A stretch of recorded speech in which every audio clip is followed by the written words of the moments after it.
Hey guys, it's Crystal. I hope you guys are all doing well and that you've had a great past couple weeks. I did take the week off last week, but don't worry, I was busy. I did do research for this coming month. I'm so excited. We're going to do a series this month, guys. I know I'm not known for doing series. The only one we ever did other than this was the crossover crimes. This time, because it's Halloween, y'all know I'm going to have to do something for it. But if you guys are new to this channel, like I said, my name is Crystal and I do Canadian true crime or true crime with a Canadian twist from time to time. I also do international crimes, ones that have been recommended to me. In November, actually, we are going to get to some recommendations. I've had a few.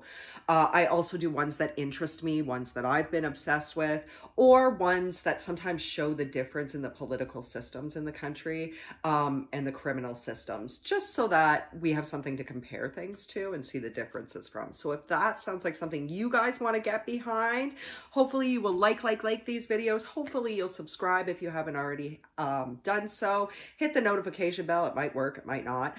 Share if you guys want to, and leave me some comments, particularly about this case. Y'all know I'm going to say it. I always say it. If you guys do choose to leave comments, though, please, no hate. There's enough hate out in the world as it is. We're just here to talk. Some of my theories might not be the same as yours, and vice versa. I'm always interested in knowing what other people think, because sometimes there's avenues that I haven't thought of. So it's always good to know. And if you guys are returning subscribers, you guys already know how much I love you and how thankful I am that you guys choose to join me on this journey. Hopefully, we can make it into something really great. So, like I said, I'm so excited. We're doing a series. Halloween is my jam, guys. You guys already know. I've talked about it. It's actually my birthday, but the whole month of October is just, I just love it. I love the sights. I love the sounds. I love all of it. You know how Christmas is some people's jam? And I love Christmas too. Y'all remember my ugly Christmas sweaters. Don't worry, they'll be coming back. But Halloween is even bigger for me. It's like my Christmas. So I'm so excited to do this. We're going to pay homage to something from my childhood from a long, long time ago. You guys may also remember this too. The last week of October and the first week of November, they used to do a little series of, I believe they were B movies, guys, but they may not all have been. They were like creepy Halloween movies that they showed what was late at night for me. It was probably 10 o'clock then, and it was hosted by somebody. I think it may have actually been hosted by Elvira, but I can't quite remember because when I was like a really little kid, guys. But it was called Shocktober, and I love that name. So that's what we're going to do for this month. These are some of the most shocking crimes that I've come across. You might not agree because a couple of them don't have a high body count, but it is the things that were done to these people that are mind-blowing. And we are going to start it off with a two-parter, guys. We are starting with Fred and Rose West. I'm sure everybody out there's heard of them. Some of the younger ones might not have, because I know these crimes were discovered in like 1994, so I know a lot of people like to do them on the internet though, so I'm going to give it my go on this. Fred and Rose West was actually one of the first cases I definitively remember reading the book for, and I do have the book here. It was my mom's book when I originally read it. Oh, these people. So hopefully this will be something that you guys want to go to. But I am going to put out some trigger warnings for this whole month, guys. We're talking about hardcore stuff here, particularly with the West case. We're talking about torture. We're talking about rape. We're talking about pedophilia. Can I still say that? I'm not sure. I know how YouTube feels. People messing with children. And these videos are for entertainment or educational purposes only, guys. I don't mean any disrespect to anybody in them at all. If you guys are ready, put your thinking caps on, guys. I know you're going to want to. Maybe go get yourself a snack. You already know it's going to be a long one. So, Frederick Walter Stephen West was actually born September 29th of 1941. Now, his kids actually remember him being born in 1943, and there are some articles, sorry guys, I just have a little nose itch there. There are some articles that say he was born in 43, but he's 12 years older than Rose, and she was very certainly born in 1953. So we're going to go with 1941. His parents are Walter and Daisy West, and he was actually their oldest living child. They had had a daughter named Mary. I think it was the year before Fred was born, but she did not live. So Fred became the oldest of what would become 6 children. As far as I know, it was 6 children. He was his mother's favorite though, full on. Now his mother was described as a very domineering, strict, harsh woman. Like she was the type of woman you didn't mess with, but she did have a fondness for Fred, and she would let him get away with stuff that maybe the other kids couldn't. The death of Mary actually drove Walter to drink. He started drinking heavily at that time, but Daisy stepped in and put her foot down and told him to stop. And from that day forward, it was Daisy that wore the pants in the family. It was not Walter. Now, Fred actually called his mother, and she was like a large, big-boned, strong, hard-working woman. His father was a hard-working man, too. He actually called his mother a, quote, pillar of steel. So he did love his mother very much. They lived in a little place called Much Markle. I hope I'm saying these words right, guys. I'm really sorry if I'm not. This is a small village in Herefordshire, England. It actually means large boundary field, and the village is mostly agricultural, guys. It's like, it seems to be pretty rural. I would say it probably is now as well, but definitely in Fred's time it was. And it was a very small place, guys. It only has about 660 people in it.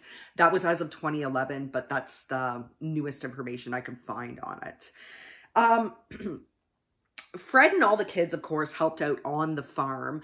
He knew how to drive a tractor by the age of 9. He knew how to butcher animals. He knew how to, you know, take care of animals. He knew how to take care of things in the fields.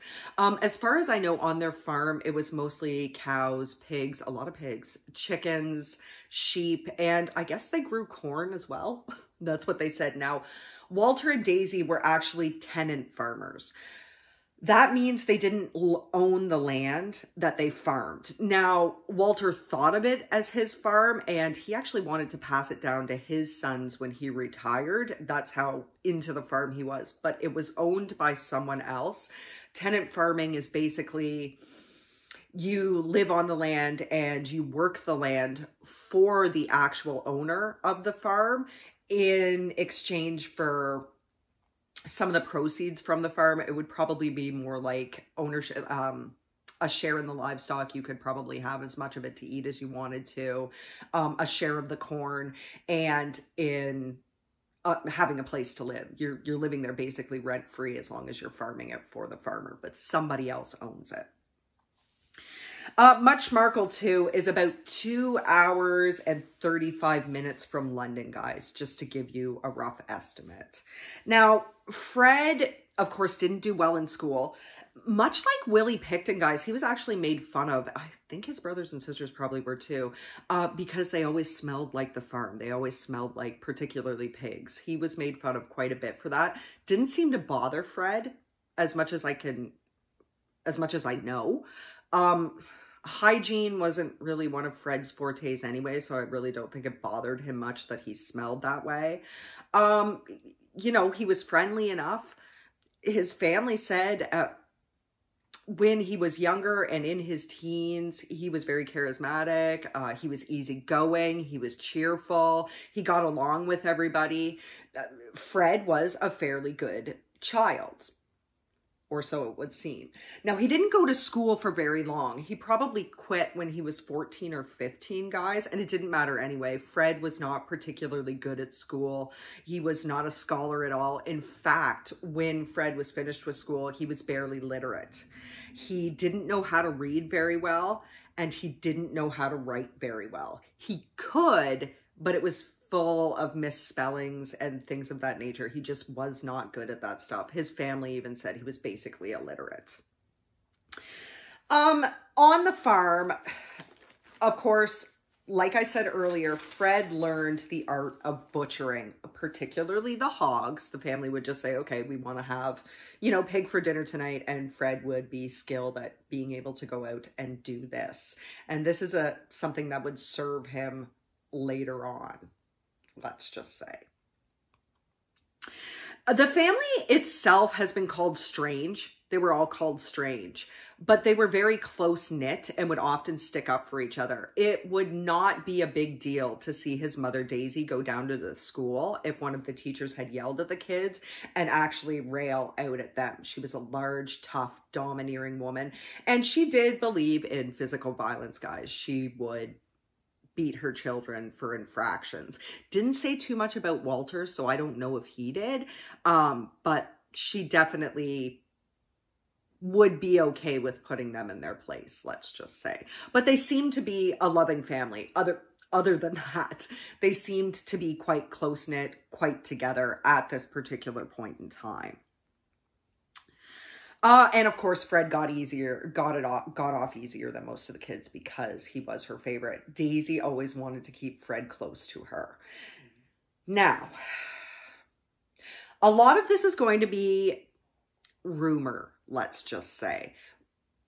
Fred was known for telling some pretty wild and fantastical stories, and they grew in proportion every time he told them. He was a known liar. In fact, they used to call him Fred the Bullshitter because, let's just say, he was always a storyteller. According to rumor, and it wasn't substantiated, and as far as I know, Fred didn't substantiate it himself, but according to rumor, when Fred hit the age of 12 years old, his mother took his virginity. I know they had slept in the same bed, but according to rumor, it was his mother that took his own virginity. His father was also sexually abusive, particularly to the daughters. This is something that Fred learned as well. You'll see this, but it'll probably be highlighted more in the next video. He was sexually abusive, as far as I know, to his daughters as well. But Walter taught Fred the mantra of, quote, if it's on offer, take it. Whatever you enjoy, do. Only don't get caught doing it, end quote. And Fred took this to heart. This became his mantra for life. Trust me on this one, guys. But we're going to get into that a little bit more in a bit. So like I said, his mother supposedly took his virginity. It's quite probable that his father also sexually abused him. But a lot of people in the village, I guess at this point in time, even though incest was very taboo, it was kind of an open secret, let's just say, in the village. There were other children that suffered from these things as well. I don't want to call it normalized, guys, but it was the hidden secret that people talked about that seemed, I don't want to call it normalized, but that would seem almost okay to them because other families shared in it. This mantra, actually, the one that his father taught him, helped Fred justify the sexual abuse of his own children. So he also, like, the father would tell the daughters things like, quote, boys don't do it properly, end quote, and, quote, dads know how to do it right, end quote. Fred had it in his mind that his children's his daughter's first sexual partners should be their father. And as far as I know, he learned this from his own father. Like I said, not too much is said about Walter himself, but from what I can gather from the rumors, this is something that they both did. No one can say for sure, though. Like I said, these are stories, rumors, conjecture. Fred also used to brag about having sexual relations with animals, apparently sheep mostly, and he would tell people that if you wore the big rubber boots, you know, the big farm boots, I think in England they're called Wellingtons or wellies. If you wore them and made sure they were a couple sizes too big, you could just stick the sheep's hind legs down into them so they couldn't get away. Fred didn't mind telling people about this. This was one of his things. So like I said, he left school at 14 or 15. And he did work on the farm, but he did not want to work on the farm. Fred actually wanted more out of life than what the farm could offer him. He was like a lot of kids, right? He didn't necessarily want to live in a rural area and just carry on the family tradition. Like I said, Walter had hoped that he would work the farm, being the oldest son, after Walter retired, but that was not something Fred ever wanted to do. And this would become a pattern with Fred of leaving home and then coming back, because at the age of 15, he decided one night he was going to just strike out and see the world. So he got his little pedal bike and he left Much Markle in the middle of the night without telling anybody. And he was gone for a little bit. He actually went out to Hereford. Sorry, guys. I just really hope I'm saying this right. Which is also in Herefordshire, guys. It's about 27 minutes away from Much Markle. So Fred actually biked there. Probably would have taken him some time, but he actually biked there.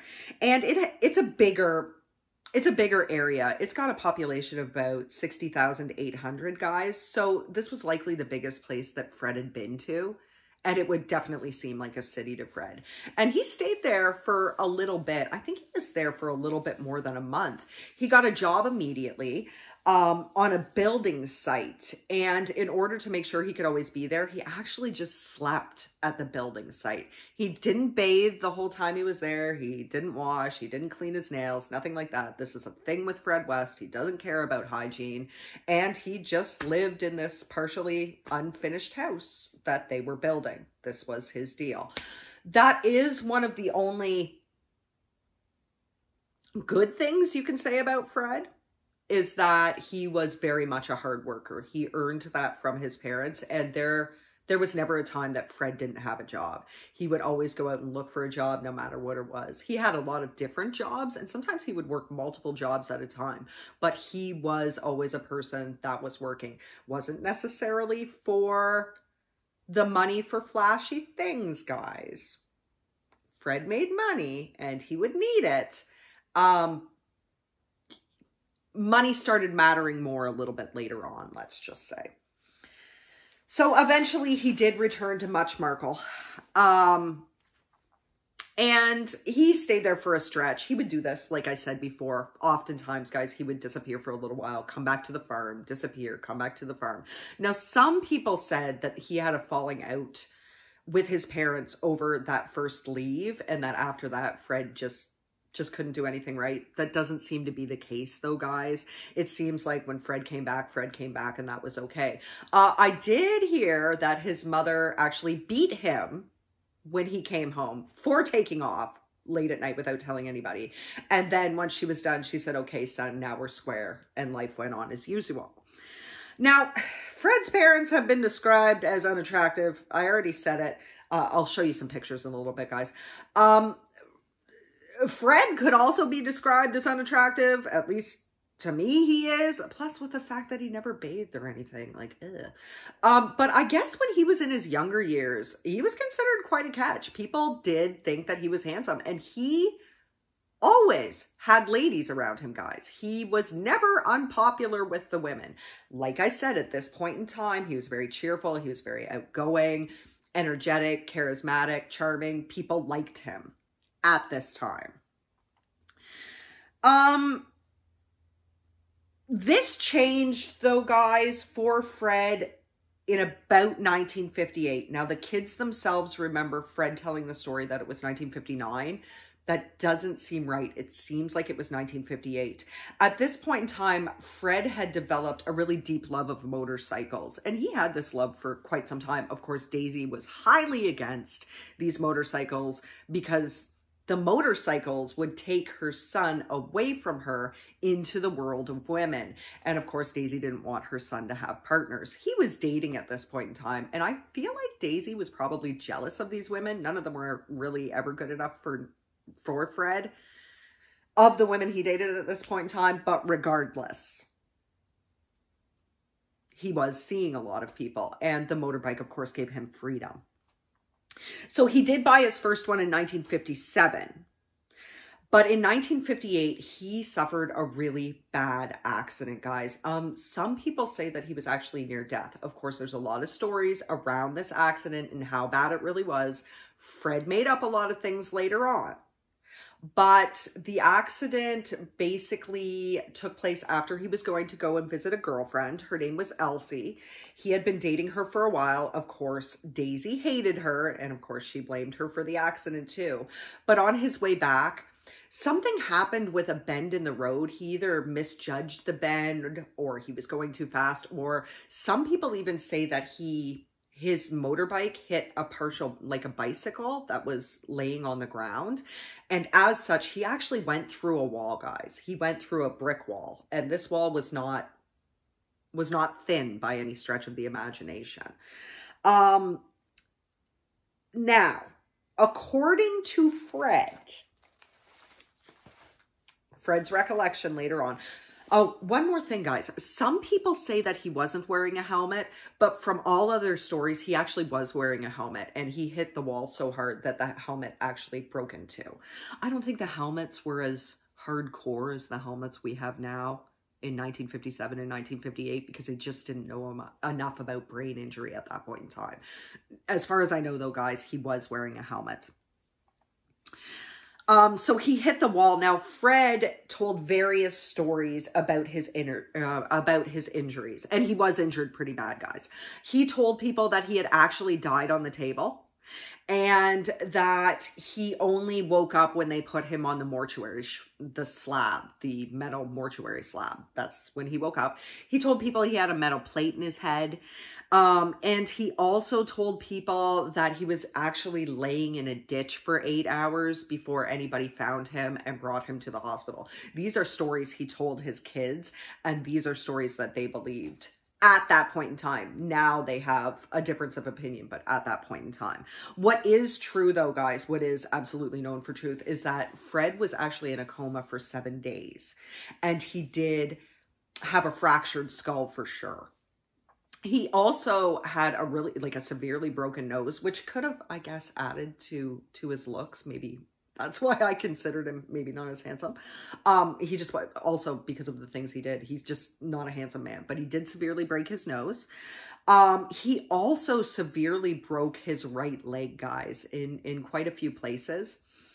As far as I know, they had to put pins or calipers in his leg to help it function again. And he would walk with a very noticeable limp because of that. His one leg, his right leg, was actually shorter than his left leg because of the accident.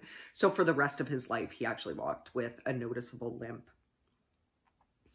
But according to his family, like we've talked about in the case of many serial killers or killers at random, Fred changed after the accident. He definitely had blunt force trauma to his brain, and he was no longer the cheerful, easygoing guy. He could turn that on when he wanted to, and he would, but he was no longer like that with his family. He became harsh, demanding, violent. He would swear all the time. He would just snap at the drop of a hat, guys. We know that brain damage, particularly to the temporal lobe, or the frontal, I shouldn't call it the temporal lobe, the frontal lobe, guys, leads to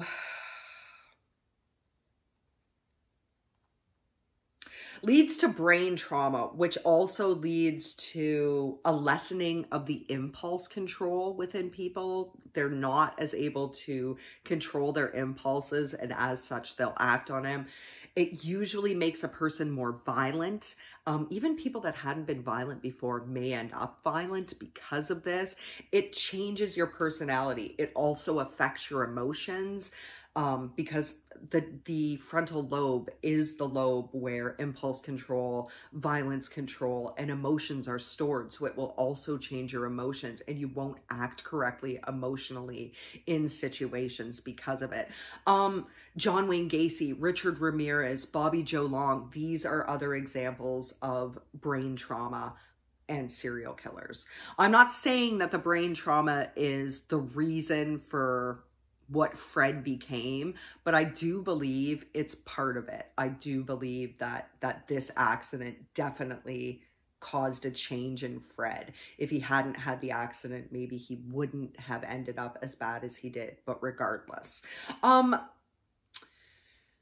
Trauma to the frontal lobe can also cause somebody to become hypersexual.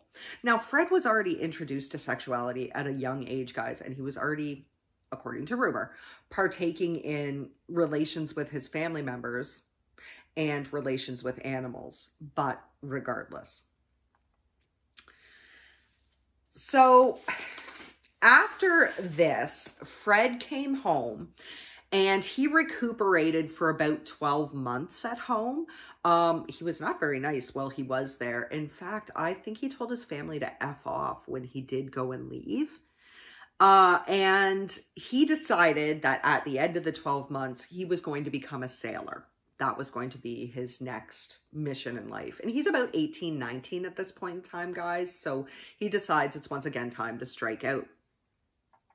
So he went down to Bishop Cleeve, which is another small community, as far as I know, in Herefordshire, guys. It's a village. Oh, actually, no. Sorry, guys. It's a village in the borough of Tewkesbury. Oh, I hope I'm getting this right. In Gloucestershire. Gloucestershire. I hope I'm saying it right. And Bishop's Cleeve is a place we might talk about a couple times. So it's important to know, guys. And he did work on the boats there. When he wasn't out at sea, he actually worked as a bread delivery man. So you'll hear about this too. Bishop Cleeve, sorry, there's so many different names, guys, has a population of about 10,612. I'm really sorry, guys. And like I said, it's a smaller area. They call it a village. It'd probably be closer to being a small town, guys, I guess. So he was used to these type of areas, but it's, of course, much more exciting than being in Muchmarkle. He would hang out with local bikers at this point in time. He was not an affiliate. He was not a member of the gang, but he did like to hang out with bikers. This was due to his love of biking. He preferred to be on his own, but he would hang out with a group. This is going to become kind of hard to understand, guys, because there were times when Fred preferred to be alone, but Fred also liked to party. He could be an introvert and an extrovert at the same point in time. So around this point in time, he also became a voyeur. Sailors were known for going into various bars and places like that, watering holes, pubs, and watching blue films, stag films, they used to call them, which are basically pornographic films. Of course, I'm sure Fred liked porn too. We know he does because much later on in life that shows up. I'm sure he was interested in the porn itself, but he enjoyed watching the reaction of the men watching the porn more than actually watching the porn. That's what he was there for, was to watch them. He liked to watch, guys. He liked to watch people have sex. He liked to watch images of sex, guys. This would become something very ingrained in Fred. He was very much a voyeur, and this was something that excited him a lot. Of course, like I said, sometimes he'd return home for a spell and then go back, and he would be back and forth. So you'll hear me sometimes refer to him being at home. It would be one of the stretches where he was at home. In 1961, Fred passed his driving test, and this was a huge deal to Fred. Finally, he can drive a vehicle. He's got even more freedom now. He's still interested in the bikes a little bit now, but he's got a driver's license. This is super exciting for him. And this would lead to his very first arrest. He was arrested in April of 1961, and he pled guilty to 2 charges of theft at this point in time. And this is a lifelong habit of Fred's, which we're going to talk about in 1 second, guys. He was fined £4, which is basically, I guess, roughly the equivalent to $7. So that's all he got for these charges of theft. But Fred loved to steal. He was a kleptomaniac, guys. He just loved to steal. You'll find that in the next video. We'll talk about it. Most of the house that 25 Cromwell Street, you guys will know it. Most of that house was built onto with stolen goods. Fred didn't necessarily like to wear new clothing. He liked to find clothing that he found.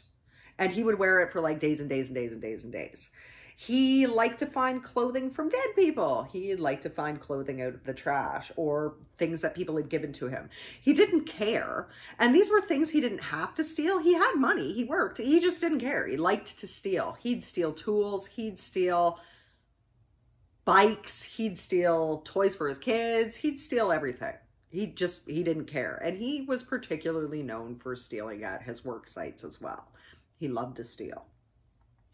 3 months after this, Fred was accused of something way more serious. Now, this is also conjecture, guys, and it's not in the public record, but it does seem that this is very much a true story. Fred was accused of having inappropriate relations with his own 13-year-old sister, and she became pregnant from this. I don't know what happened to the baby.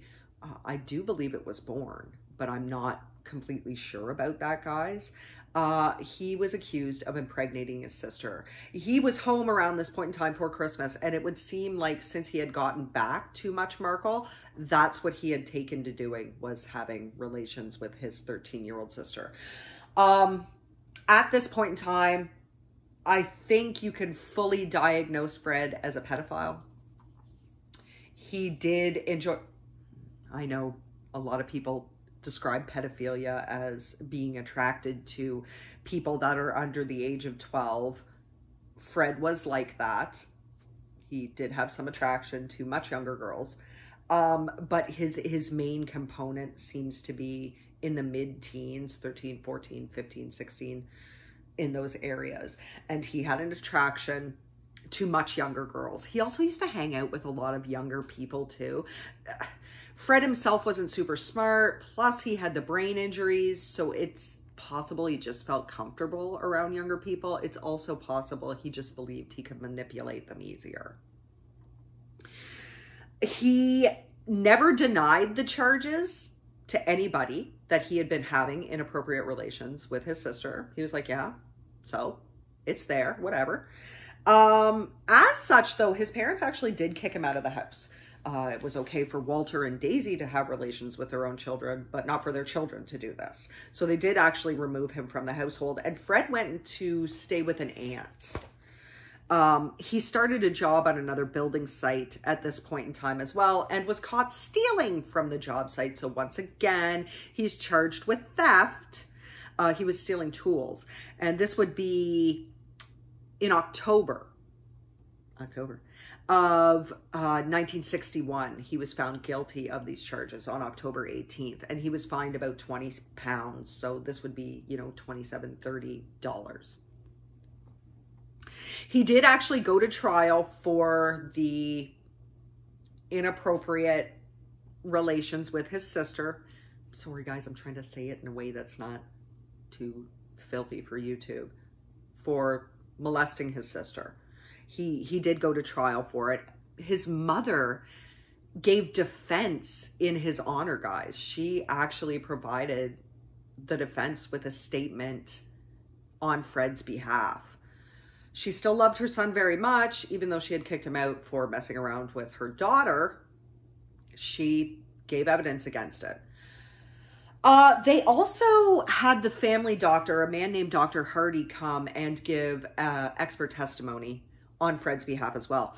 And in it, he said that due to Fred's traumatic brain injury from the motorcycle accident, that Fred was prone to epileptic seizures. He called these blackouts.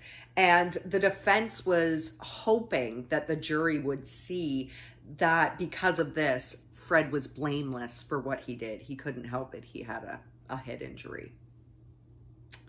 Regardless, his sister actually refused to give any testimony. She wouldn't say anything against her brother at all. So the case was actually dropped. And as such, it doesn't appear on Fred's record. This would actually be the first rape for Fred, but it never appeared on his record. I think this gave Fred, this further cemented in Fred's mind that he could do whatever he wanted to women, or girls, I should say girls, particularly his own relatives, and there wouldn't be any consequences. There wasn't this time, so I think he fully believed that he was entitled to do these things and he wouldn't get caught. He got off for this, so I'm sure he was feeling invincible about this. In early just before the trial, actually, guys, probably in September, it may have been in August, but probably in September, shortly before the trial for his sister took place, Fred actually suffered another fall.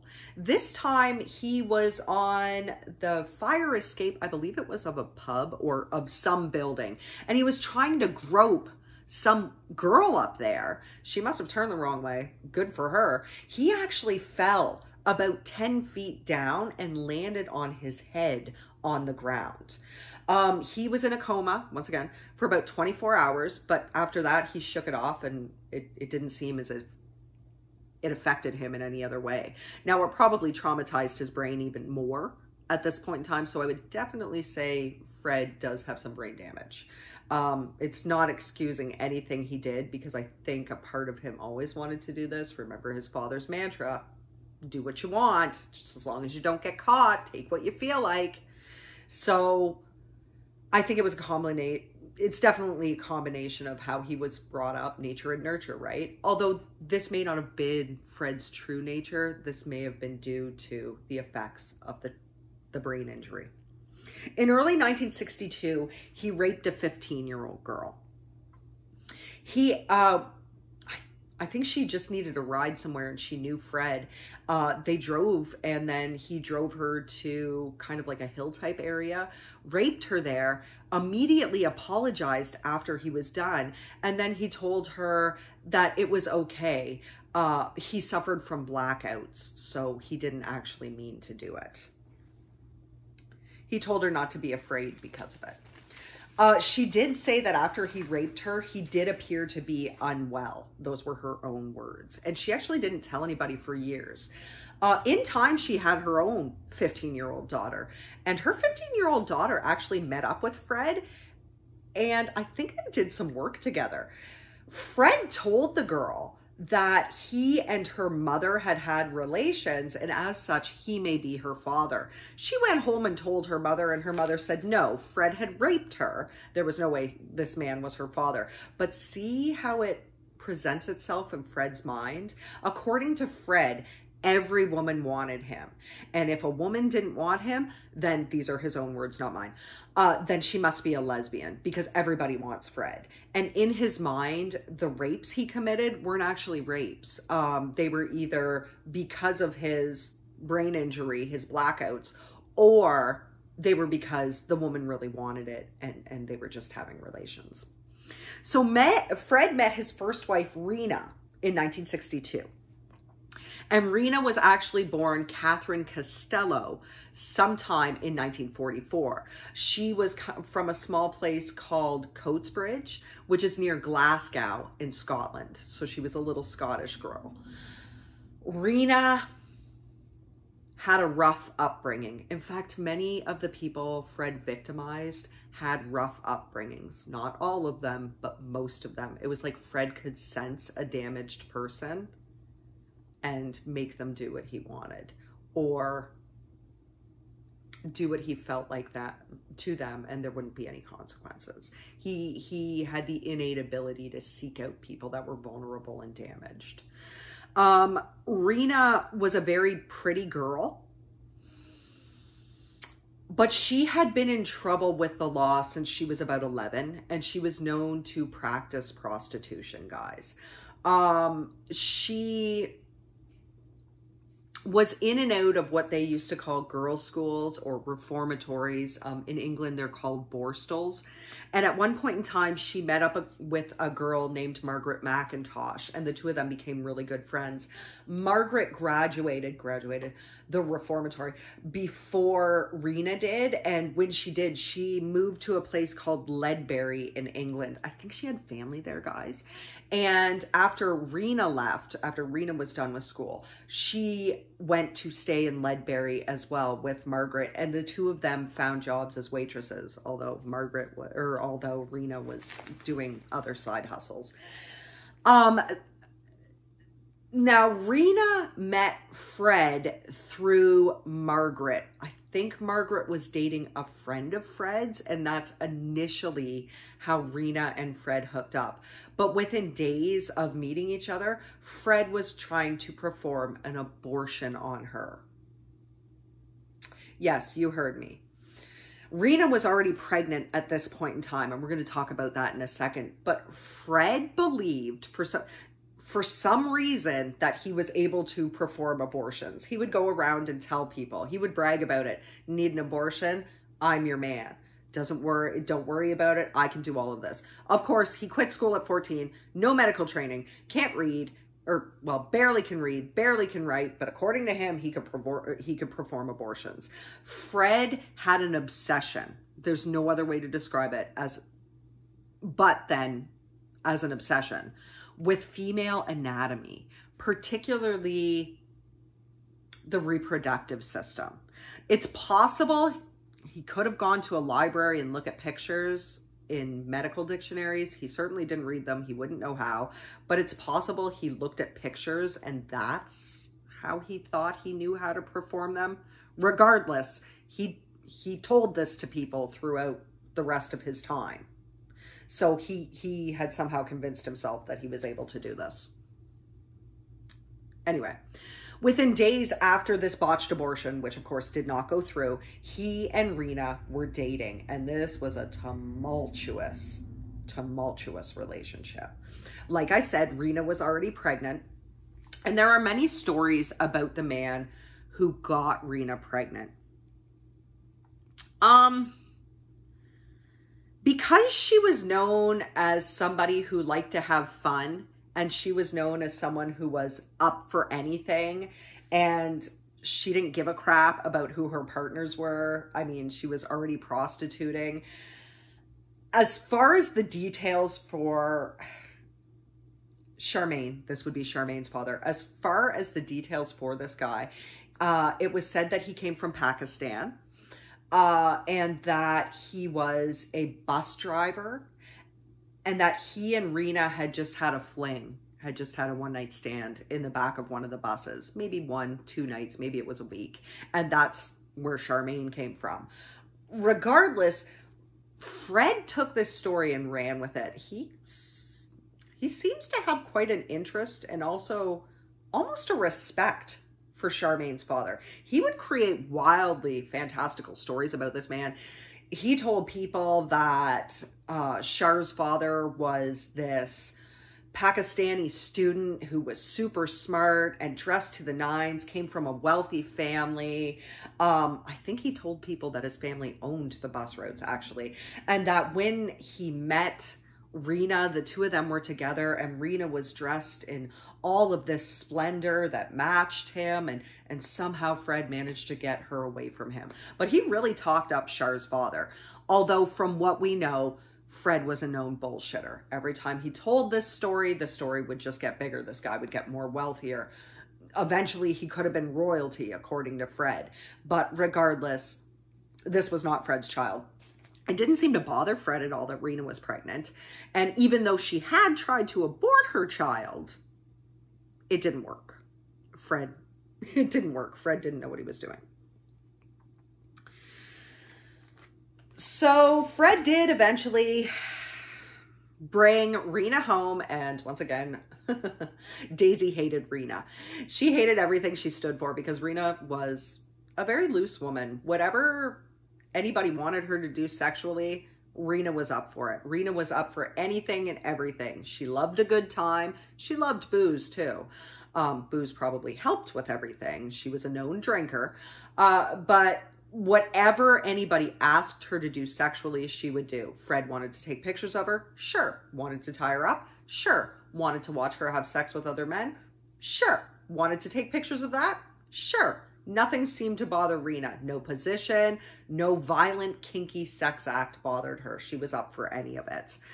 But like I said, Fred's mother did not like her. In fact, after Rena used the bathroom at the Much Markle house, Daisy immediately went in and cleaned the toilet. That's how unclean and disgusting she thought Rena was.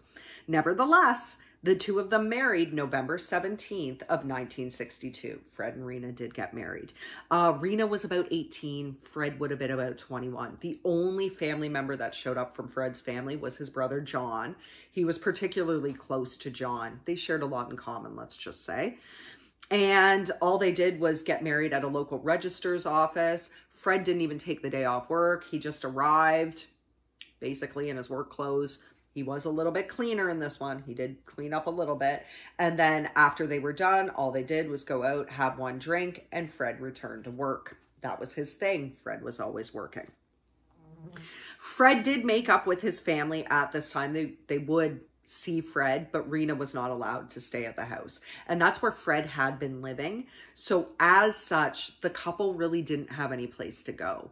I think they tried to couch surf for a little bit of time. It just didn't work out. So they decided to go back to Glasgow. They decided to go back to actually, what did I say it was? Sorry guys. Coatesburg. They went back, sorry guys, they went back to Rena's original village in Scotland because Rena still had some family there and she still had friends there, people that would take them in. So that's how they ended up back in Scotland. Now, like I said, despite the abortion attempt, Charmaine Carol Mary West was born in March of 1963. Fred did give her his last name, although let's just say child welfare authorities had to tell him to sign the birth certificate. He didn't really have a lot to do with Char. He wasn't very loving or affectionate towards her. He definitely knew she was not his child. She was very much a mixed race child. You could, oh my God, I hope I'm saying these things correctly. She was very apparently of different heritages. You could definitely tell that. And Fred was a rampant racist, guys. It's going to strike you as odd because of things we're going to talk about later on, but he was a very, very big racist and bigot. And that was another reason why he didn't take to Char. But she did carry the West last name. And for all intents and purposes, he was her father. He didn't act very fatherly, but for all intents and purposes, he presented as her father. Now, at this point in time, of course, after Char was born, Rena took right back to the bottle. Still liked to have a good time, still liked to party. And the bottle made her louder and looser. And she was very loose with her mouth too. Fred started drinking around this time too. He drank quite a bit. But eventually during this year, he noticed that if he were to stay sober, he could watch and learn from other people. He could learn their secrets when they were drunk and he was sober. So he definitely took that to heart. Fred was only known for, well, Fred was known for not drinking. He might have a pint, he might have a drink, one drink if he was out at a pub, but he was more into tea. Not drinking. He liked to watch other people drink though. If you were drinking or getting high or anything like that, Fred wanted to be around you because that way he could learn stuff about you that he could use to his advantage. And now it's also been said that when Rena was drunk, Fred tattooed his name on her and she tattooed her name on Fred. It was there for a while. So Rena got pregnant again, and this time it was very much with Fred's child. Anna Marie, who you'll also hear being referred to as just Anna or Anne Marie. She later changed her name to Anne Marie, guys. That's what her name is now. But during this point in time, she was Anna Marie or Anna. She was born in July of 1964. Now, a lot can be said about Rena, like I said, and Rena did actually try to abort Anna as well, this time with a knitting needle. She didn't ask for Fred's help, this time with a knitting needle, which of course didn't work. But even though she had tried to do this, it may have been because she didn't want to bring up children in her situation. It also may have been because she loved to drink. But she did actually love her children, guys, and she did actually try for them. The urge to go out and drink trumped it. Almost, but she did love her children. I do want you guys to know that Rena did love her children. She would abandon them from time to time, and there are reasons why, but she did actually love her children. Fred, even though he wasn't taken with Char, was taken with Anna Marie. He loved her. He would take her everywhere. She was his pride and joy. And he would take her to work with him. At this point in time, he was driving an ice cream delivery truck, an ice cream van, and he loved to take Anna out with him. Of course, this served another purpose for Fred too, because a cute baby like Anna would certainly bring the girls flocking to him. And of course, Fred was still out to get laid as much as he possibly could at this point in time. So after Anna Marie's birth, or Anna's birth, the marriage really started to fall apart. Fred actually started beating Rena for anything and everything, guys. He was extraordinarily violent towards Rena. This is one of the reasons why she would run. Not only that, but he was starting to get rough with Char. It would be nothing for him to hit her too. I don't think he really focused that much of his rage on Anna. It was more on Char and Rena at this point in time. Now, like I said, Rena did love her kids, so she actually did step in and try to stop it. She did. And when she did, Fred would actually just beat her 20 times worse. Rena was not living a very good life at this point in time. This is one of the reasons why she chooses to run. However, Fred would have to often try to stop her from taking the children. That's why the children weren't always with her. Because of this, though, because of Rena leaving and things like that, and because Rena was out working as well, still as a prostitute, the couple would often hire young nannies to look after their girls. Rena, at this point in time, started to have an affair with one of their neighbors. And this was also a man that Fred knew. His name was John McLaughlin, and he was very taken with Rena. If he saw Fred beat Rena, he'd often step in and beat Fred. So he would step in for the girls too. He seemed to have been a man with morals. Now, he had a wife too, and I think she was friends with Rena, but regardless, Rena did start an affair with John McLaughlin, and he and Fred would actually often fight over Rena. On November 4th of 1965, Fred actually killed someone. This would be his technical first kill, although he always claims it was an accident. He killed a 3-year-old boy. He said he loved... In Fred's version of the story, he said he loved this little boy. He said that earlier that day, he had given this little 3-year-old boy who he loved like a son. That's what he told people for years afterwards. He had given him a little ball, and the little boy, of course, threw the ball, and the ball ended up going into the street. Fred claims he didn't see him and accidentally ran over him. Who can say if it's true or not?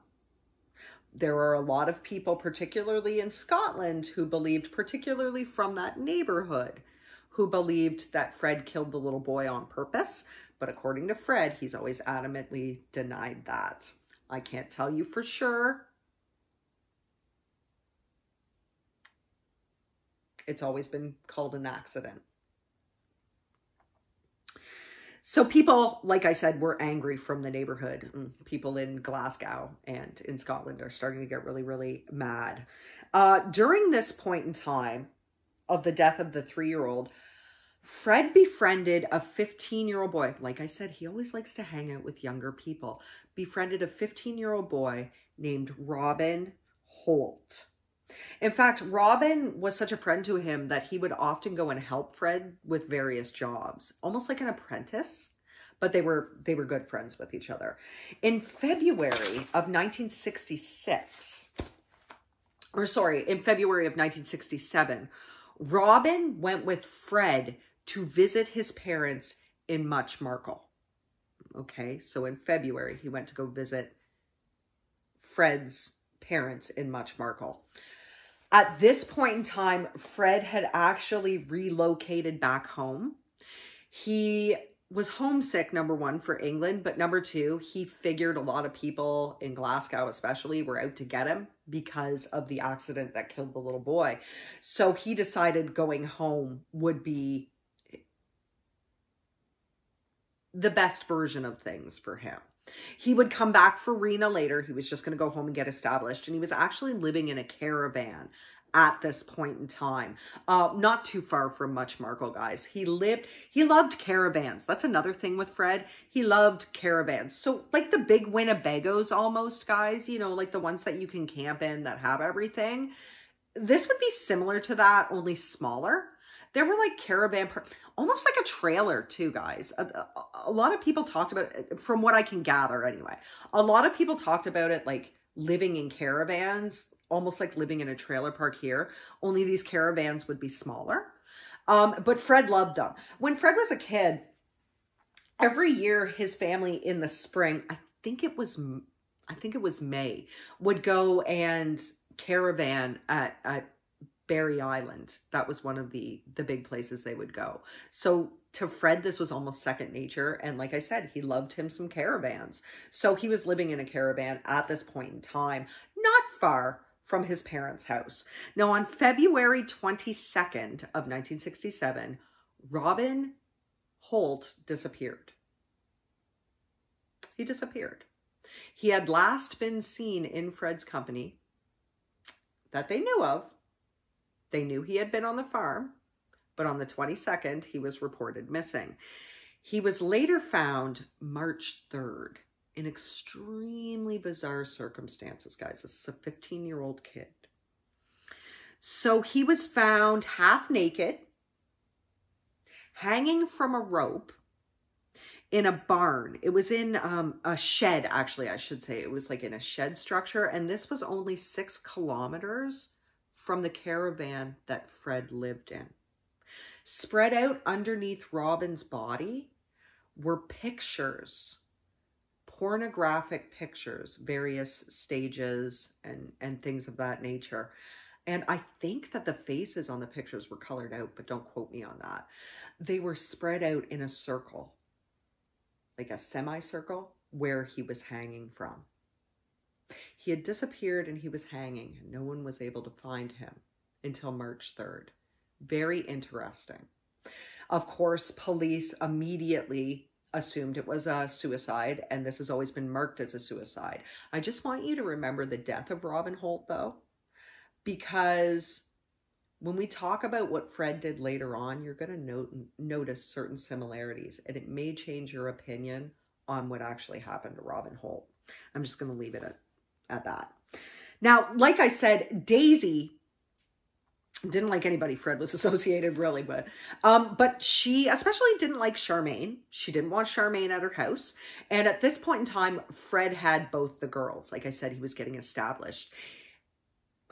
Daisy offered to take Anna Marie. She loved Anna Marie. Anna Marie looked like Fred. So, hey, all the more for it. She told Fred that he could just, you know, adopt out Charmaine or give her to care. And she, Daisy, would raise Anna Marie as her own. She would do that for Fred. Now, Fred, I guess, stepped up, had a little bit of balls, and said, no, you either take both the girls or you don't have either of them. And as such, the girls entered care. Fred could not look after them on his own, and they lived in deplorable conditions anyway. Fred is not a father to Charmaine, we know this, but Fred wasn't he wasn't much for clean. He wasn't much for any of those things. So the girls entered their first stint in care. This would become a pattern for them. When their mother wasn't available, when she and Fred had a falling out, when Fred threatened to take them, anything of that nature, they would periodically go into care when Fred couldn't handle it. So for their first formative years, they were in and out of care quite a bit. Rena and 2 friends, which would include almost 17-year-old Anne McFall, decided that they were going to come down about 6 weeks after Fred had left Glasgow to begin with. The girls were, in this case, brought out of care because of this. So there were 2 children and 4 adults living in Fred's caravan. And trust me when I tell you that they didn't think they were coming to a caravan. Fred assured them that he had a house that would be big enough for all of them. Of course, another lie of Fred's, it was a caravan. But they all made do with what they had. So Anne McFall actually had a terrible existence too, guys. She was another person. She may have even had a worse existence than Rena. She was another person that was very damaged from her upbringing. She grew up the child of alcoholics. Her life was filled with violence and anger because of the situation at home. And the family was desperately poor, guys. So she didn't come from much. She saw living with Fred and Rena as a step up in life. She saw it as a boon. And as such, and because she was so young and childlike, really, she was very innocent seeming from the way they say, she fell in love with Fred. She fell in love with Fred West. Deeply in love with him, actually. This would become another pattern in Fred's life. Fred would beat Rena. She would leave. And then Anne would take on the role of nanny and Fred's lover. When Rena came back, Fred would just set up Anne with friends of his or in a different caravan. And then when Rena left again, Anne would come back and take her place in bed. This would become a revolving pattern for a while. Like I said, Rena did hate to be away from her girls. And when she did try to come back for them, every time she tried to take them, something would happen. Fred would either have them in care and she couldn't take them out, or she wasn't able to, or she didn't have the circumstances to, or Fred would move caravan sites so that she couldn't find them for a while, or Fred would outright not let them take her. In fact, the first time she tried to take the kids, and this would be with the help of the other girl that was living with them, not Anne, but the other girl, and John McLaughlin, he actually used them as human shields against all of the people. So they were forced to leave without the children. I don't know why Fred seems to want to hold on to the kids so much, probably so that he would have a hold on Rena, but also probably so he could have a revolving bevy of women coming through, right? As nannies, young girls that he could prey on. The girls were cute. They were good they were good lures, let's just say. But I think a part of Fred wanted to keep Anna Marie. Who can say for sure though? So, like I said, Fred always did take Rena back. He always did. And this seems to be due to the sexuality nature of it, because like I said, Rena would do anything Fred asked her to. And she would especially let him watch. And that was a big thing for him, right? He's a voyeur. He loves to watch people have sex. He loves to photograph it. He loves everything about it. He loves to film it.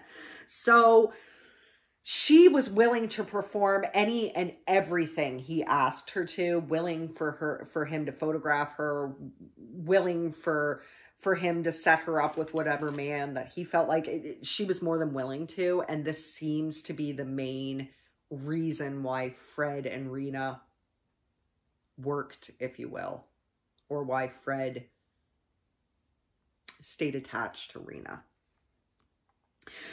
Anne eventually, of course, fell pregnant with Fred's child. This is a terrible pity for her, guys, and you'll find out why. But she was very happy.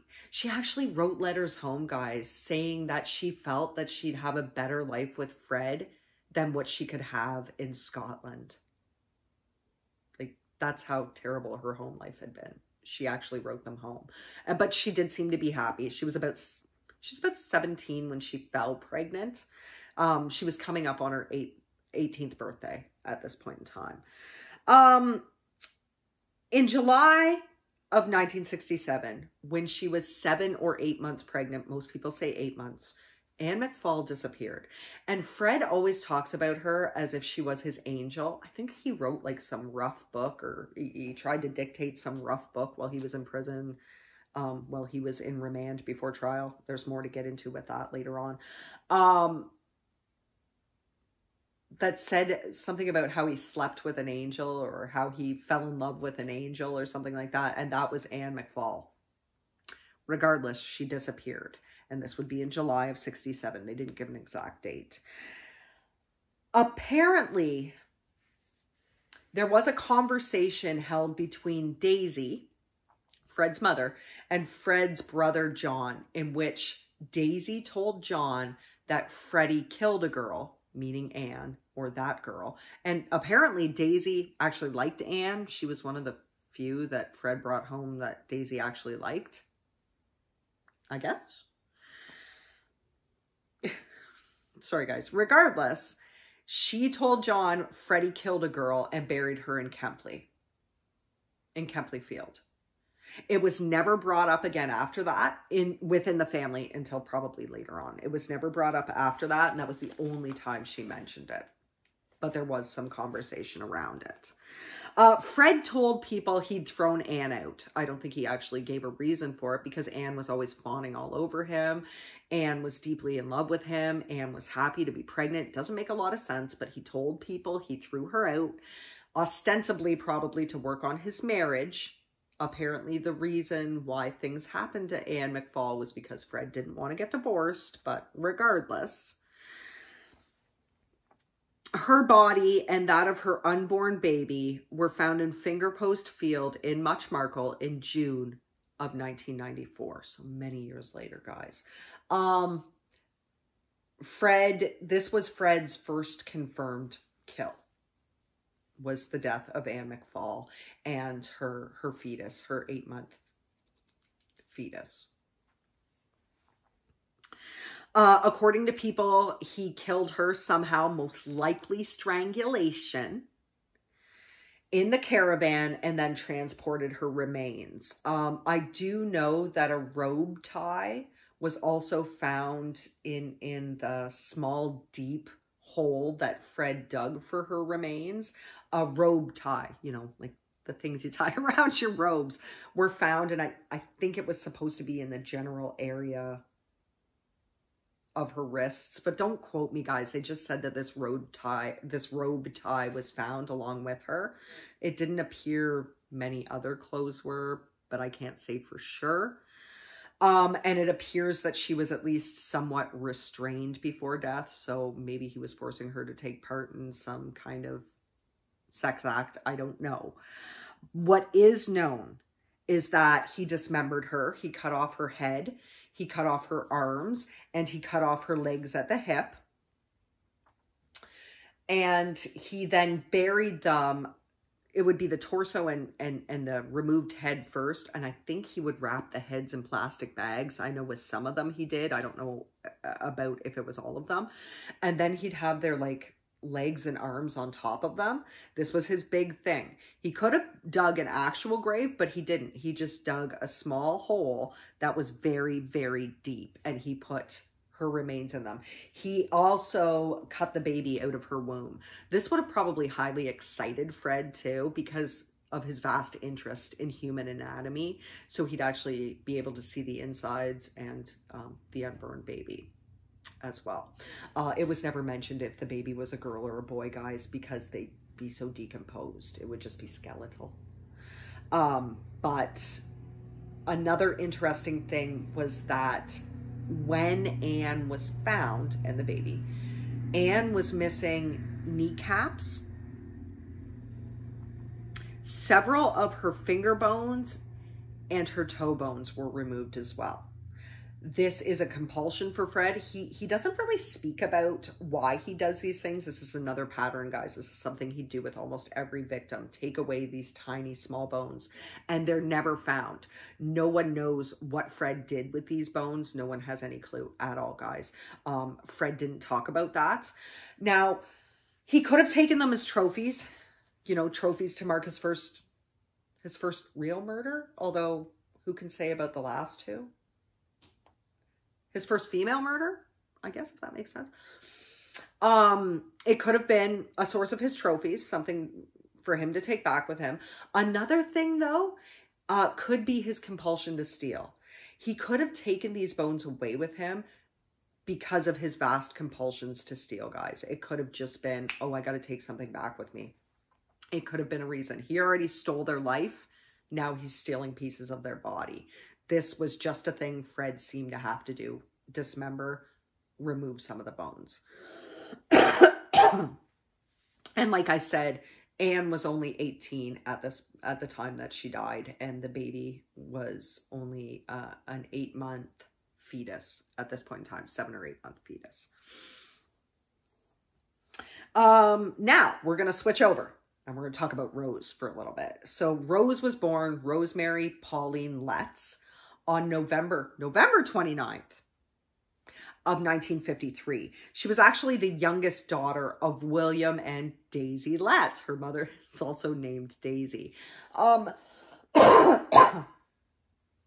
William had fought, or Bill, they called him Bill. Bill had fought in World War II. And he seemed to do very well as a soldier, guys. He seemed to have the capacity for it. Just give me 1 second.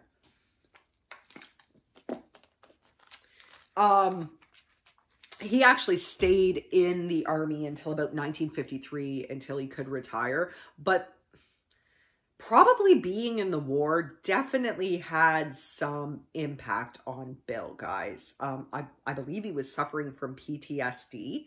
But he was also a diagnosed schizophrenic.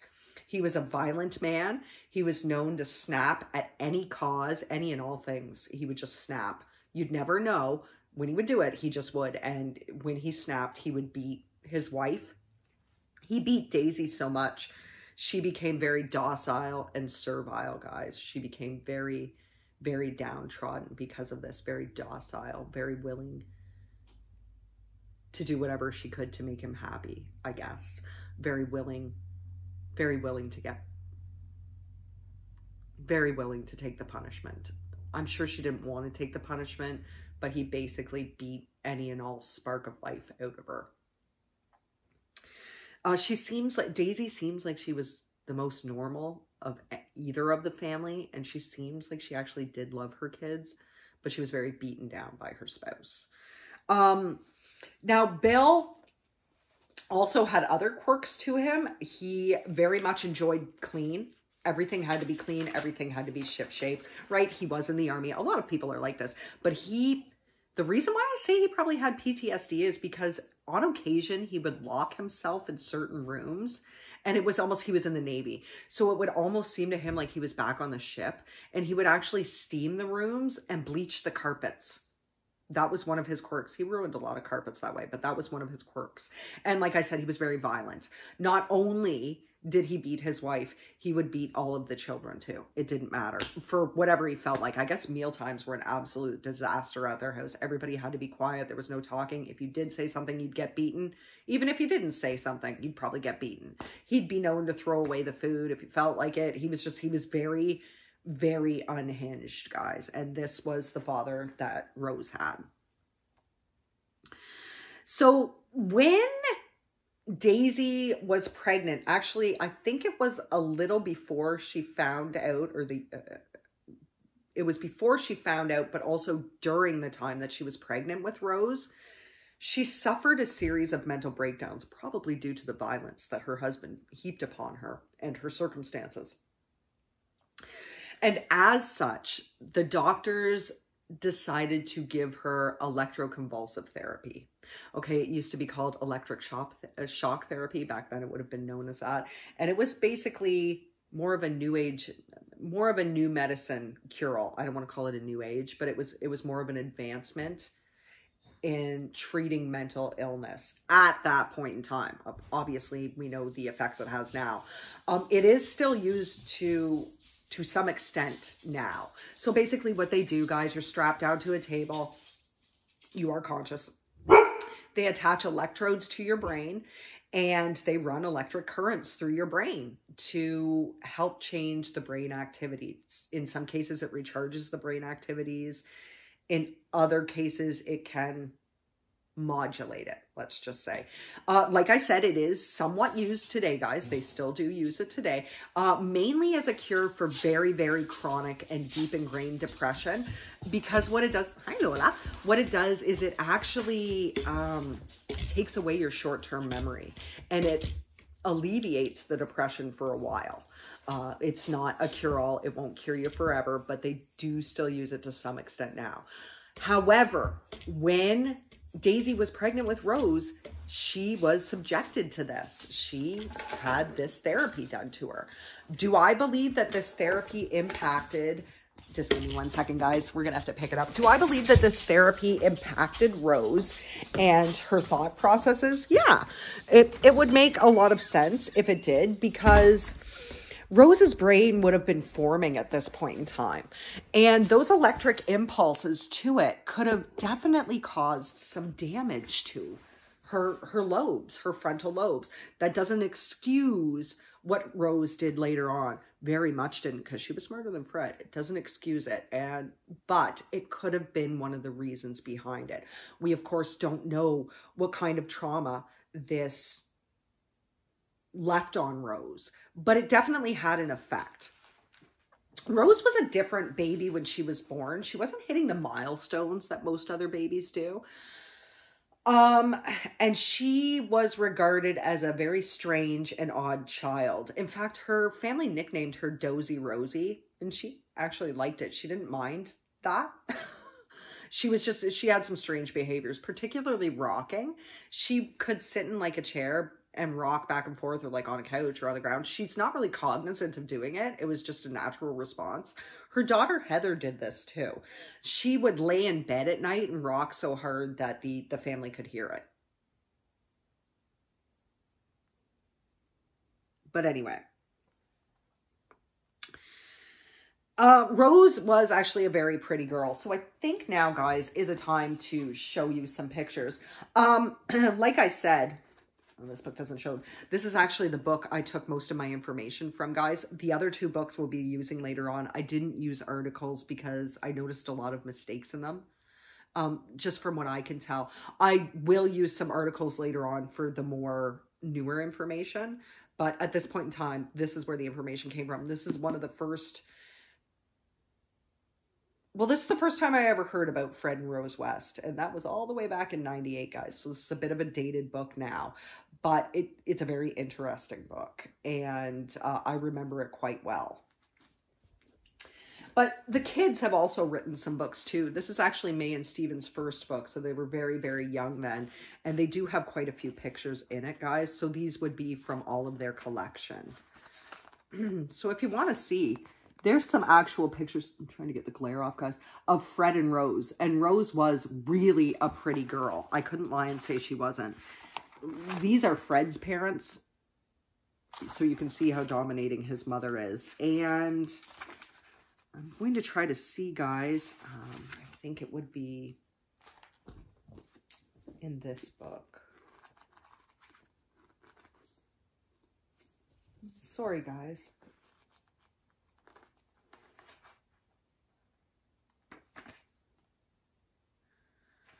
I thought this book might have pictures of Char in it, but it doesn't. So I'll have to try to remember to pull up the computer next time. I thought we'd have everything in these books, but I guess we don't. Sorry, guys. But like I said, she was actually a really pretty, really attractive young girl. And of course, her father started raping her, much like Fred's mother would do, at the age of 12. And because of this, it seems like an effect of this was that Rose became super highly sexualized. She probably equated sex with being wanted, but I feel like she also equated it with love to some extent, because her father was such a violent man, and he was violent to her too. And they had a sexual relationship for years. It went on long into her adulthood, and it seemed like it was okay by Rose. But regardless, she was raped by her father at the age of 12 for the first time. He began sexually abusing her.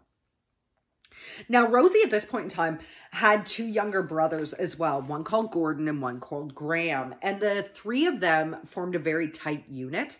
Rose used to actually look after them when Daisy needed her to, or if Daisy, I think Daisy had depression. She may have had postpartum depression. But when she was needed to, she looked after the boys. She would stick up for them with school bullies. Because of this, Rose became really known for being able to use her fists. She was quite a fighter. And eventually, when she would go in to comfort them at night,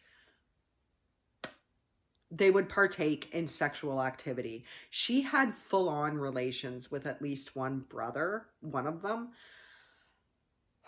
But with both of them, there was definite sexual activity between them and Rose. She thought nothing of it, neither did they. However, these kids, both Gordon and Graham, ended up living a life of criminality. Graham became an alcoholic when he was a young teenager, eventually turned to drugs, and then, of course, hardcore crimes. And Gordon was always described as being very disturbed, and he also eventually led a life of criminality, guys. So 1969 was a super big year for Rose. She had been described as keen and polite in school, not necessarily smart, but she always seemed to work hard, and her teachers seemed to like her. However, in 1969, she was about 15 and a half, and she was done with school. She was finished with it. She didn't want to go anymore, and she didn't have to. During this year, actually 1969, Daisy Letts decided she had had enough of her husband's abuse. And after 27 years of marriage, she decided to leave him. And she took Rosie, Gordon, and Graham with her. I think the other kids were out of the house. And they relocated with Rose's older sister named Glennis and her husband. They had originally lived in a place called Devon. And they moved to a place called Cheltenham. Cheltenham? I think Cheltenham sounds right. Sorry, guys. I'm really sorry if I'm butchering these names. And Rose got a job at a cafe. She'd help out there after school. One day, she went back to her sister's house after work and found that her mother had taken her two younger brothers and left. According to Rose, this is what happened. Rose would say that her mother had abandoned her, and this affected Rose to some extent. She then tried to tried to mac with her sister's husband. And of course, Glennis wasn't going to have this. And I think Rose actually punched Glennis. They got into a huge fight. So of course, Rose had to go at this point in time. She had to go. Now, according to Rose, in 1969, she got raped twice. Once at the start of the year and once shortly after or shortly before the dust up with Glennis. I wasn't certain of the two dates. The first rape more than likely definitely happened.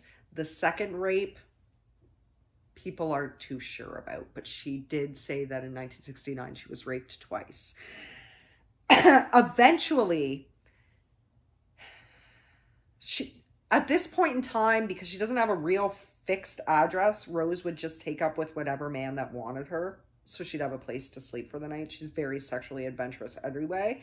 But she decided to take up with a man named Ken. Ken was about 15 years older than her. And this is a thing for Rose as well. She always seems to date older men. Much as Fred always seems to like to mac on really young girls. She had a propensity, at least in her teens, for going after older men. Probably equating them with her father and love. So he was Irish and they stayed, he let her live with him for a little bit. This became a pattern for her though. She'd find a job, decide she didn't like it, move on to another one. And she did the same thing with men. She would stay with a man for a little while, decide there was something better and move on with another man, or else this man's girlfriend would come along, or else this man decided to get rid of Rose. She started bed hopping at this point in time. But eventually she decided to return home to her father, Bill. For some reason, she thought that was a good idea. And shortly after she returned home, Daisy and the two younger boys moved back in as well. Maybe it was better the devil you don't know, or maybe it was better the devil you do know than the one you don't. From what I've heard, Daisy was unable to find a job that was able to support, that would give her enough money to support herself and the boys. From what I've heard, she had to return home, but nevertheless, the violence started all over again. It it came back with a vengeance. Rose, at this point in time, also developed a really deep distrust for police officers. So from a young age, she really didn't trust them. She really didn't like them. They were watching her at this point in time. They knew she was underage, and they knew she was having relations with older men. And they were, in a sense, ruining it for her. So she was very deeply distrustful of her. Rose was very crass. She was adventurous. She was loud. She would say whatever swear words she felt like. She was very, very vulgar at this point in time. And she was very mouthy at this point in time too. And this would be something that would be ongoing for her. She started working at a bread shop, and she would often take the bus to this bread shop.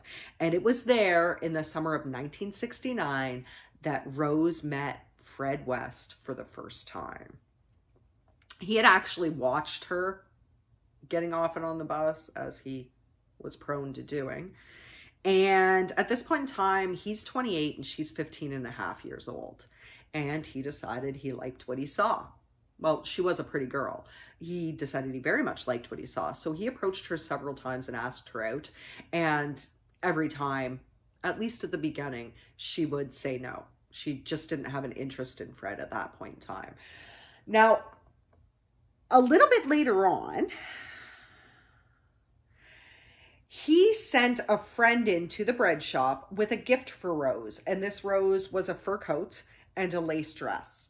And it intrigued Rose. He asked her to go out for a drink with him. Now, Rose said yes, but she told people the reason she said yes was so that she could give him back this gift. Her parents wouldn't let her accept it anyway. And she just, no, this wasn't a thing. However, they met for this drink, and they were in it to win it. Rose always said that Fred had the, quote, gift of the gab, end quote, and he drew her right in. By the end of that drink, the two of them were together. She decided she would just keep the gift at Fred's house and use it there. And that is how Fred and Rose got together. Fred may have also had another reason to want to take up with Rose too, not just that he found her sexually attractive, but because he needed a nanny for his kids. This would be one of the points in time where Rena wasn't around. And like I said, Fred was very much known for having a revolving door of nannies, if you will. These would be young girls that he'd pursue outside of their local schools.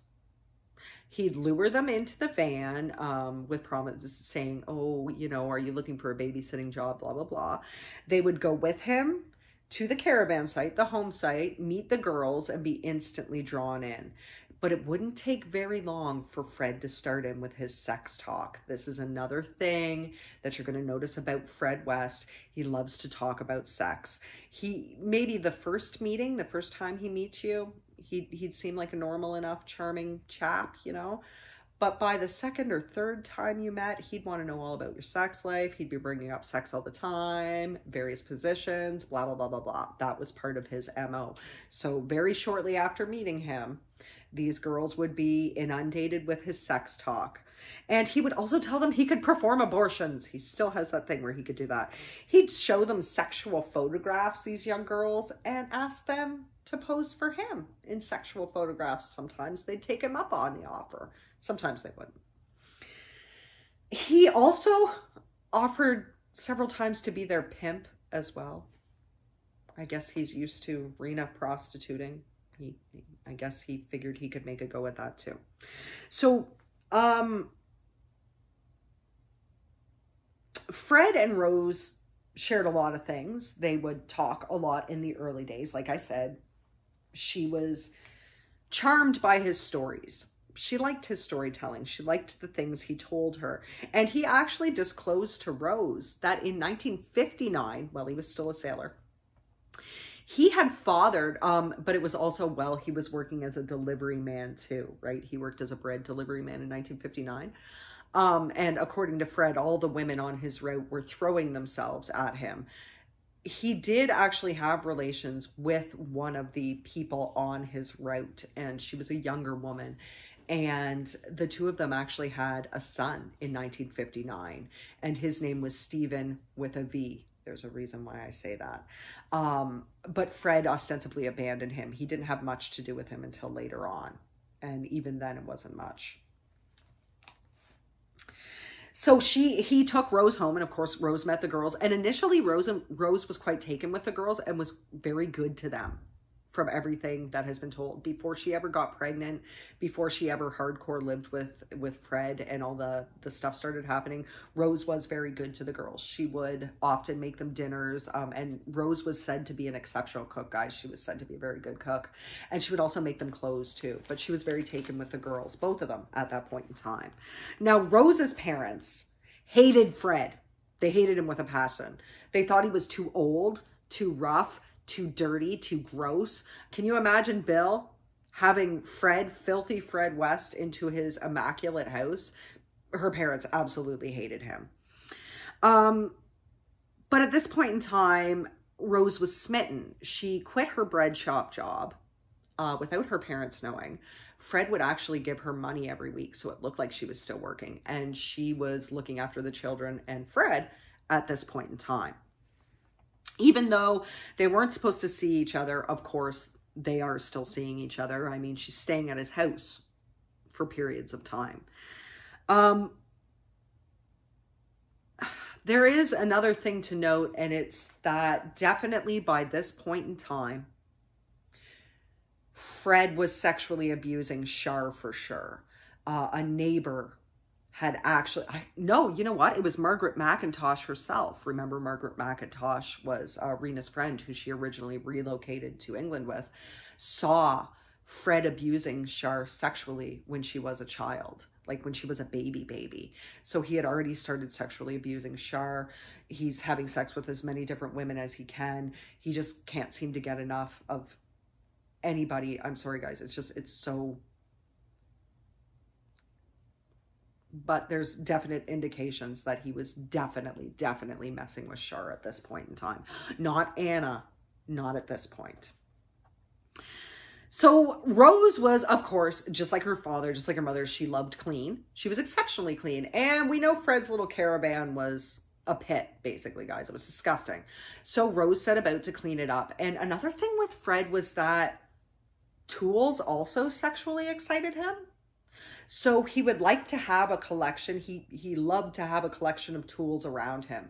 This was off-putting to Rose, so she would like move them into just one main area, like so that all of his tools were together. But they'd always find their way back to various places in the bedroom and things of that nature. He found tools sexually exciting from the sounds of it. She also found this huge box of like women's underwear, but she made Fred get rid of them. So Fred's conquests, maybe? I don't know. She was shown the photos of Rena, and she was also photographed too, and she found it to be exciting. Even though these things were like sexually taboo to her, they were also kind of exciting. The sex talk and the positions and the pictures, things of that nature seemed to also turn Rose on at this point in time. So by 1970, of course, Rose fell pregnant. Fred had just done 3 days in prison for a different theft. It was non-payment. No, actually, this time it was non-payment of fines. And Rena was gone at this point in time. The children were in care. And Rose's father was adamant now that she stopped seeing Fred, even though he thought she had, that she definitely stopped seeing Fred, no more contact with Fred, and that she was to get rid of the baby. She was to have an abortion. Rose didn't particularly want that, but she was only 16 at this time. So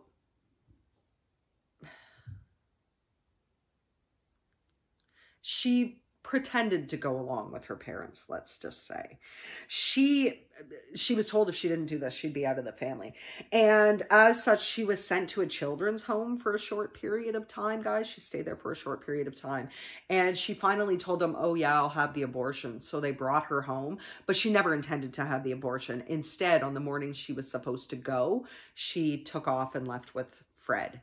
And her father told her, if you walk out that door, you're done to us. She left anyway.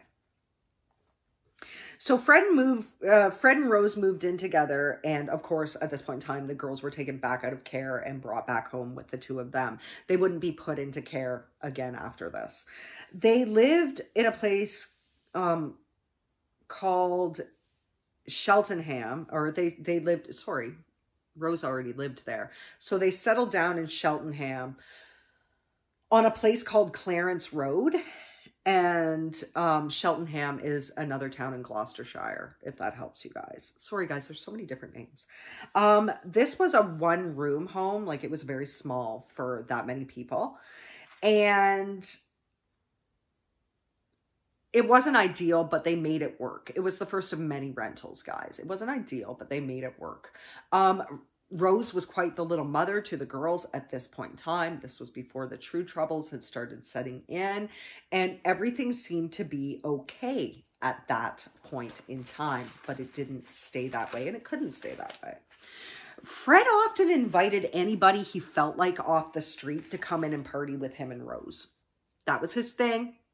He, as much as an introvert as he could be, and as much as he loved his time alone, when he wanted to watch people party, he wanted to watch people party. And these were anybody's, guys. These were drifters, people he met out on the street, recently paroled people, people from mental health facilities, homeless people, anybody like that, he'd bring home and it would be party time. And this went on. This was a pattern for them for quite some time as well, guys. Rose didn't particularly like these people being in her house, but she cowed to Fred at that time. So Fred moved the family to Gloucester in April of 1970. This was mostly because he needed a job. He wasn't able to find as many, I guess, in Cheltenham, so they decided to move. Though he was never properly trained, and though he was basically illiterate, like I said, he was a hard worker, so he was a hot commodity. He was able to get a job as a tire fitter, and he took another job as a handyman for their landlord. He would work both jobs, and as a result, Rose and the girls didn't see him very much. He was working all the time, and when he wasn't working, he was like bringing home randos. So they didn't see Fred a whole lot, and Fred didn't have a whole lot of interest in the girls' upbringing, let's just say. Gloucester at this point in time had a large immigrant population from Jamaica and a lot from the Caribbean, guys. The area that they settled in was mostly, they called it the West Indies in the articles and in the books, mostly populated by immigrants from the West Indies. And even though Fred was a rampant racist, it didn't seem to bother him. And there were reasons for it. And we'll get into that. Though he was this huge racist, he would encourage men of color, especially, to have sex with Rose. He claimed to people that Rose needed it rough. Rose didn't like loving. Rose liked rough sex, according to Fred. Nobody ever asked Rose what she felt like, but this is according to Fred. And that she needed a large man. A large man. So according to Fred, he bought into the racist stereotypes, right? And he believed that men of color had more potent and better sperm. And he also believed that they were much better endowed. So he wanted to watch them have sex with Rose. That was his big thing. Rose would let him watch, and that was okay. This was going on in their relationship. She wasn't working as a prostitute yet. He wasn't hiring her out quite yet, but he did encourage her to have as much sex with as many different people as possible, and Rose did it. She was okay with it. Only white men, and this would be later on when she actively started to work as a prostitute, only white men had to pay Rose. Men of color just left gifts. So Rose had this small red and black book, and in this book, she would keep track of these men. She would keep their names in it. She would keep their telephone numbers in it. She would keep their penis size in it. She would rate them on performance. And she would also note the things that they wanted done to them and the things that they wanted to do to her were all marked down meticulously in this notebook. It was almost like a ledger. Like, you know how when people used to run businesses before computers, they'd like write stuff in books, ledger books, to add everything up. It was almost like that, guys. And Fred encouraged her to keep this. Not only that, but they had a very large collection of photographs of penises. Many, many photographs. They also had photographs of Rose engaging in sex acts with many men. And Fred had a massive collection of photographs of vaginas. I'm sorry, guys. I know it's really gross. I'm sorry. He'd been amassing this since he was quite young, so he had a lot of these to show around. And that's what he'd do. He'd go into pubs not to drink, but to pass these pictures around and ask people if they wanted to go home and have sex with Rose. That's what he did.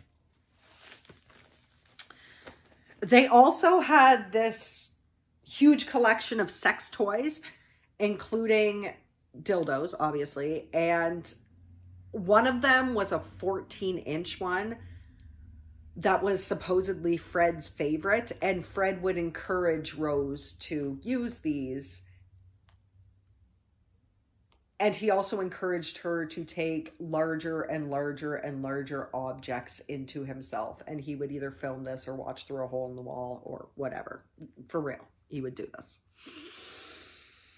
The couple and the girls, like I said, moved around for a little bit into homes that they rented from this particular landlord. I think his last name was Mr. Zagmut.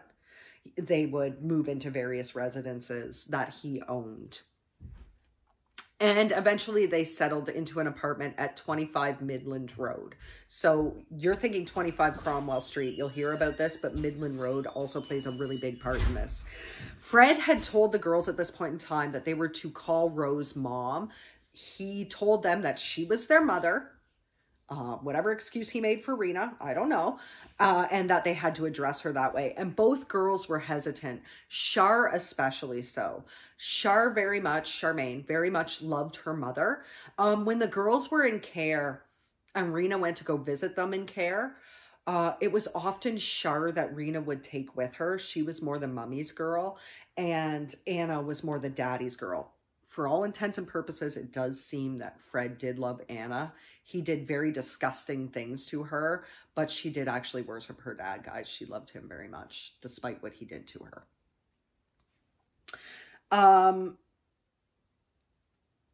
So as such, it was more Char that refused to call her this.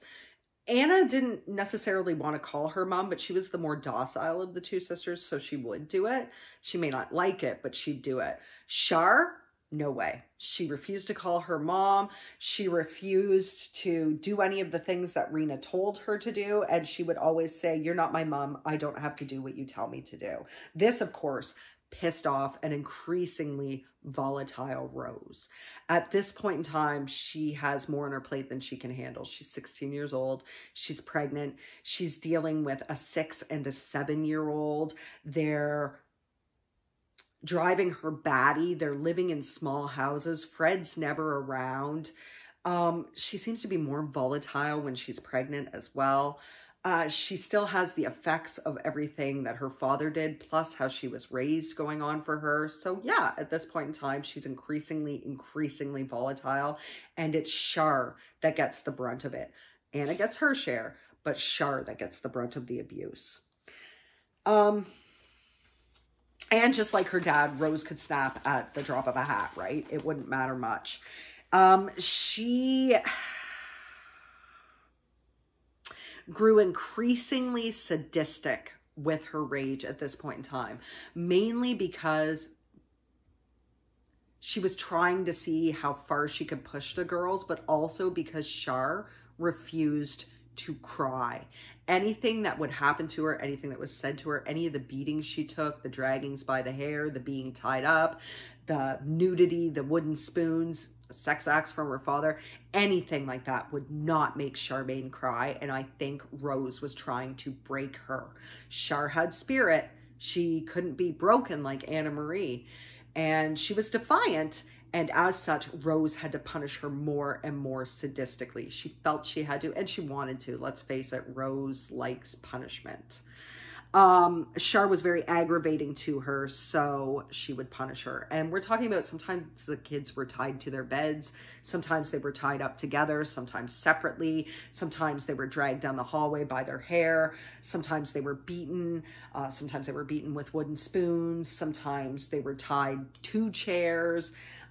Anything, things of that nature, anything like that, had stuff thrown at them. Anna Marie was sent to the hospital once with a lacerated scalp because Rose had thrown a bowl at her head. Things of this nature. Like, she was increasingly violent towards the girls, especially as the pregnancy went on. When Fred was home, though, Rose would do this, and it would seem like it was all for Fred's benefit. She was like, look what I can do. Look what I can do to, especially Rena's daughter. She seems like she's in competition a great deal with Rena. And Fred didn't say anything about it. He let it happen. He believed that disciplining was more the mother's job anyway. And yes, Fred could snap out, and yes, Fred could get violent, but he didn't often beat the girls, especially after Rose came about. So regardless, Rose loved babies, but when a child developed any type of independence, she'd turn on them, and that's when they'd start getting beaten. Very good to children when they were babies, but once they started growing, you better watch out. Now, Charmaine and Anna were friends with the neighbor upstairs. She had a daughter, and they were friends with her. I think her name was Tracy, but don't quote me on that, guys. And Tracy can remember one day coming down to the West home to borrow milk, and she saw Char standing naked, tied up, her hands behind her back, on a chair, and Rose had a wooden spoon just ready to beat her. Rose was also extremely belligerent, and she swore and cussed like a sailor, so you could hear all that screaming too. Sorry guys, I'm just checking the time. We're getting to it. She would just be violent because she felt like it. That's her deal. So on October 17th of 1970, Fred and Rose's first child together, Heather, was born. She was an extraordinarily cranky baby. And this added further to the frustrations that Rose already had with Anna and Char. And Anna and Char also didn't really acknowledge the baby or want to help with her. So it further frustrated Rose. So two weeks after, sorry guys, Heather's birth, Fred was actually arrested for another type of fraud. This is tax disc fraud. I'm not quite sure what that is, but he was arrested for this type of fraud. He was using somebody else's tax disc and saying it was his own. So he actually got 3 months. Hi, girl. He actually got 3 months and a $50 fine for this. But because it broke the conditions of his previous bail from another crime, he was actually sentenced to 6 months. And in December of 1970, he ended up at Lay Hill Prison until June 24th of 1971. He and Rose would write to each other often, even though Fred could barely write and was pretty much illiterate. But these letters were shocking, guys. They were not what you would expect from the two of them. They were sappy. They were full of love declarations. He loved her. He loved Char. He loved Anna Marie. Rose at this point in time was also sending declarations of love and complaining about Char. In fact, at one point in time, she said, "Darling, I believe that that Char likes to be handled rough. I think she really loves it." So in March of 1971, Char was in the emergency room. She had a puncture wound on her left ankle. Rose claimed this was just a household accident. However, the puncture wound resembled a knife wound in nature. Money at this point in time was incredibly short due to the fact that Fred wasn't working, and because of this, Rose became even more violent in nature. She amped up the violence 20 times, guys. The beatings were more extreme. The tortures, basically, they were tortures. They were more extreme too. Not to baby Heather. Heather was still too much of a baby, but to Char mostly, and somewhat Anna Marie. Sometime in mid-June of 1971, Rose had had enough. What we can gather is that she beat Charmaine to death. There's not much known of what actually happened because Char wasn't found until 1994 and she was a skeleton by then. But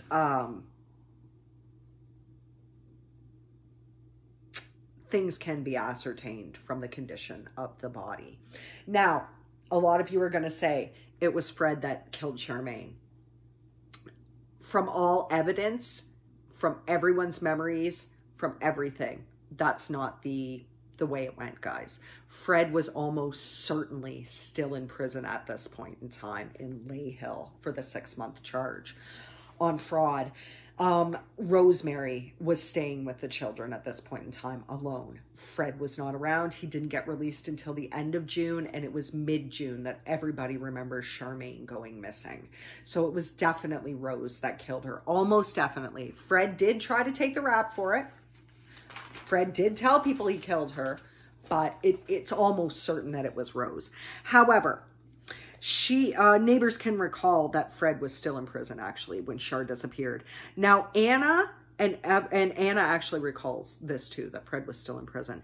Now, Anna and anyone else that inquired, including Daisy, not Fred's mother, but Rose's mother, Daisy actually liked Char, and she remembers coming up for a visit and asking where Char was, and Rose telling her she was gone. Daisy never trusted this, and because of this, she never trusted Fred. But regardless, and other things too, but because of this specific incident. So they were told that Char had gone to live with her mother, Rena. And Anna was very happy for Char. She was glad because Char got to go stay where Char always wanted to be. Char always wanted to be back with her mother. She does remember that the last time she saw Char was naked and tied to her bed. She had been there for quite some time. She looked very scared, and Anna says that whatever had happened to her must have been terrible because Char looked like she had finally been crying. Char was found May 4th of 1994 at 25 Midland Road. Rose actually initially kept her in the coal cellar of their apartment there. And she waited until Fred got home from Lay Hill prison. Then Fred took Char's naked body and buried her in the yard. Now, according to Fred, he denies ever dismembering Char, but certain bones, including bones from her wrists, her fingers, and her toes were all missing. We know that's a signature of Fred's. And it does appear like her legs had been removed. From the way they were placed, it looks like they had been removed. However, before anybody found any of this out, Fred was actually called on much later, much after they left 25 Midland, to do some work with a crew at 25 Midland. And it was during that time that he dug Charmaine up from the yard and buried her in the concrete in the floor of 25 Midland Road. That's how she ultimately ended up being there. So there is some evidence that she may have been dismembered. She's definitely missing those bones, but regardless, Fred always denies doing anything. In fact, Fred also denies killing Anne McFall.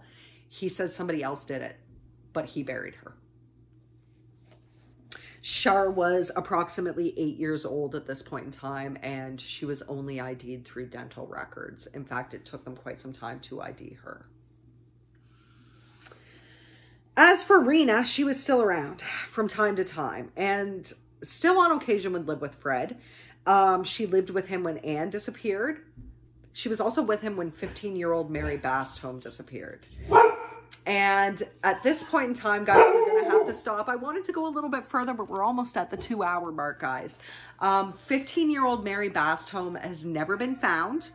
I'll just give you this last bit of information. This was on January 6th of 1968 that she went missing from a bus stop. She was last seen going to visit her boyfriend at this bus stop. She was wearing a navy blue shirt and cardigan. She also had matching shoes and gloves, and she was carrying a copy of Monopoly. She worked at a cafe that Fred used to frequent. This was also a cafe that Fred did work in. She has never been found, guys. Her body has never been found, but there's a lot of similarities between how she disappeared and how other women that Fred did kill disappeared. So that's why she's always clumped together with Fred. In fact, they recently dug up a cafe. It may have been the one that she worked at. I can't remember the exact name of the cafe. This was just this year, in June or July, looking for Mary Bastholm. But Fred always maintained to his second son, Stephen, with a PH, that don't bother to look in the cafe. He always said that. But regardless, so that's where we're going to end it today, guys. Who do you think killed Shar? I guess that's the one we're going to leave it on, because we're going to get into much worse next week. I hope you guys all have a good week. We'll be back with more of Shocktober next week, and I will see you guys then. Bye for now.